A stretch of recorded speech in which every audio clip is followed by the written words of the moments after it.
নমস্কার, আমি নিবেদিতা। আলাস্কা থেকে তরকারিয়ান তুন্দ্রাতে আপনাদের জন্য আরও একটা ভিডিও নিয়ে হাজির।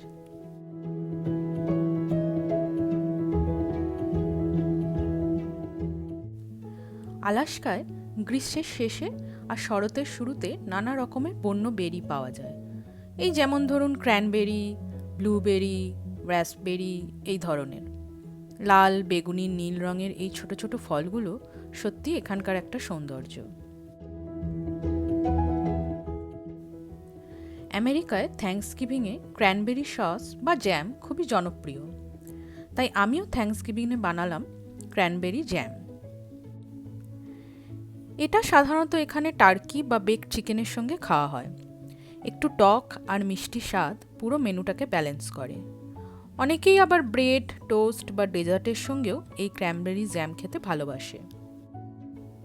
এবার তাহলে রান্নাঘরে উকি দেওয়া যাক। প্রথমে কিছুটা বেরিজ ভালো করে ধুয়ে নিয়েছি। এরপর এটাকে একটা প্যানে রেখে প্রথমে আমি পরিমাণ মতো ব্রাউন সুগার অ্যাড করেছি, তবে চাইলে কিন্তু সাদা চিনিও অ্যাড করা যেতে পারে। এরপর কিছুটা জল অ্যাড করে নিয়েছি, সাথে কিছুটা অরেঞ্জ জুস অ্যাড করেছি একটু টক ভাব আনার জন্য।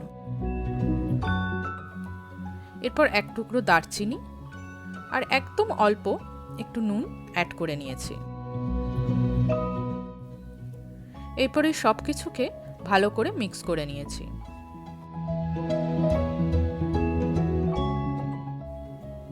রান্নাটায় আর বিশেষ কিছুই করার নেই। বেরিগুলোকে ভালো করে বয়েল করার জন্য একটা কভার দিয়ে রেখে দিয়েছি।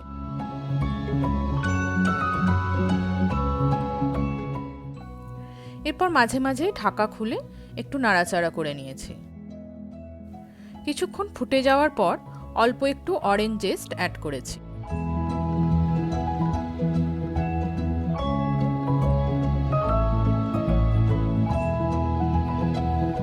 প্রায় 10 মিনিট ফোটানোর পর বেরিগুলো অনেকটাই বয়েল হয়ে এসছে।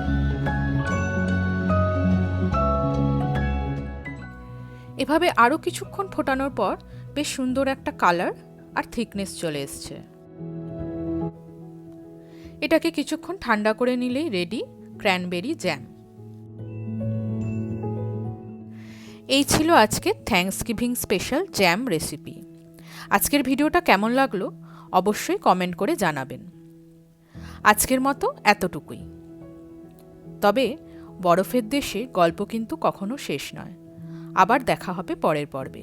সবাই ভালো থাকবেন।